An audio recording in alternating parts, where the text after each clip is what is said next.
AMD beat earnings. Wall Street sold it anyway. That sounds backwards, which is exactly why this report matters. AMD got the good grade. Apparently, Wall Street wanted extra credit. Second quarter revenue hit a record $11.54 billion, up 50% from a year ago. Adjusted earnings were $1.66 a share, also ahead of the $1.62 consensus. Data center revenue reached $672 billion, up 107%, and beat Wall Street estimates too. For the third quarter, AMD guided to about $13 billion in revenue, above the $12.52 billion consensus. So no, this was not a bad quarter hiding inside a good headline. Yet AMD shares fell more than 7% in extended trading. The first reason is simple. A beat is only impressive relative to the bar investors already set. AMD had more than doubled this year before the report, powered by huge expectations for AI growth. With that setup, Wall Street was not asking whether AMD could grow. It was asking whether AMD could surprise enough to justify what investors had already paid for.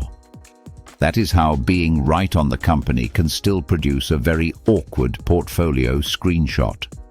The revenue beat was real, but relatively narrow, while next quarter gross margin guidance was roughly in line with expectations.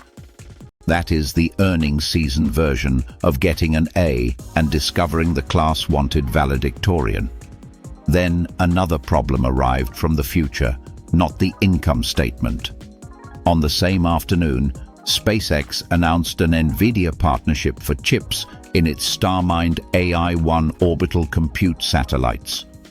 The Wall Street Journal also reported Elon Musk said SpaceX would no longer buy AMD chips. We cannot prove that one headline caused the entire sell-off, and pretending otherwise would be too convenient. But it added a fresh competitive question exactly when AMD needed investors focused on future AI demand.